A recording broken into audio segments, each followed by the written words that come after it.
Hello and welcome to my very first video blog ever. My name is Troy and this is hopefully going to be a series of blogs about different historically significant locations and events and museums scattered across the United States. The genesis of this idea is I'm a senior in college and I'm majoring in, of all things, history. So my wife suggested that this might be a good way to express that love and that interest and to share it with other people out there. Now the first place that I decided to visit is the Cape Canaveral Kennedy Space Center's Visitors Complex, located about 45 minutes east of Orlando, Florida. And this is a place that I've been to a great many times. In fact, actually, I proposed to my wife at the Kennedy Space Center on Neil Armstrong's birthday. So it seemed like a natural way to get started. Now, the Space Center, it's $52 is your entrance fee plus $10 for parking.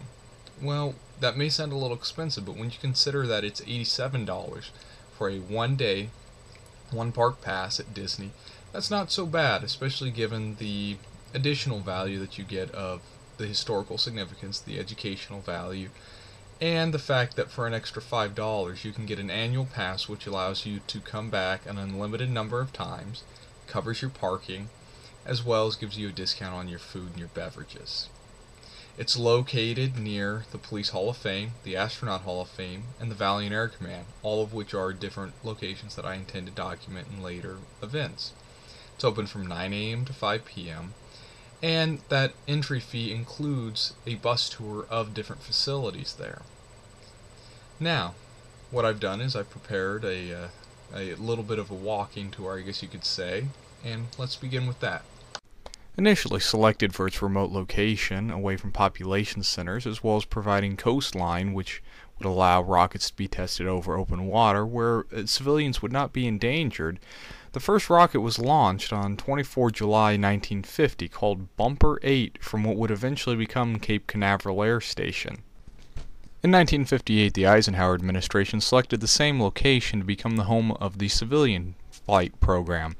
Officially known as the Launch Operations Directorate, it report to the U.S. Marshall Flight Space Center located in Alabama. In 1961, when President John F. Kennedy issued his challenge to put a man on the moon before 1970, NASA expanded rapidly and the center became the home of the U.S. space flight program. On 16 July 1969, a Saturn V rocket carrying 3 astronauts departed from the Kennedy Space Center. 4 days later, Neil Armstrong and Buzz Aldrin would become the first human beings to ever set foot on an extraterrestrial world, and this would bring the Kennedy Space Center to the foremost attention of all space enthusiasts across the world. Throughout the 1970s, the Space Center would continue to host the Apollo program and the Skylab program, as well as being the foundation for the new Space Shuttle Orbiter program. With the first launch of Space Shuttle Columbia on 12 April 1981, Kennedy Space Center's future as the home of the American manned spaceflight program would be secure for the next 30 years. With the 2011 end of the Space Shuttle program, the Cape Canaveral Space Center became the home of NASA's unmanned exploration as well as the home of many civilian and commercial space programs. The Kennedy Space Center Visitors Complex is open from 9 a.m. to 5 p.m. It boasts a rocket garden which displays many of the significant rockets used throughout the Space Center's history. Preserved are many artifacts from all eras of the operations at the Space Center, from the Apollo up to the Space Shuttle and even into the Orion era. Visitors have the opportunity to actually walk amongst many of the control rooms that were used throughout the Space Center's history. A guided and air-conditioned bus tour of the launch facility is available and included with the price of admission. This tour includes a stop at Launch Complex 39A, the launch complex used for both the Apollo and the Space Shuttle missions, where many artifacts are on display. The final stop on this tour is a large hangar which contains a Saturn V rocket, the Apollo 14 command module, and many other artifacts from the Apollo era. The history provided is not the one-sided history of just the NASA space program, but much attention is also given to the Soviet space program which spurred this interest. As of November 2012, the Space Shuttle Atlantis is on display at the Visitors Complex. It is currently open to the public, although the facility is incomplete. There's no shortage of snack bars or souvenir stops throughout the complex. Although the majority of the items on display are indoor and air-conditioned, One thing to consider when visiting the Kennedy Space Center is the unpredictable Florida weather, and as always, the Florida heat, with summertime temperatures maintaining well into November.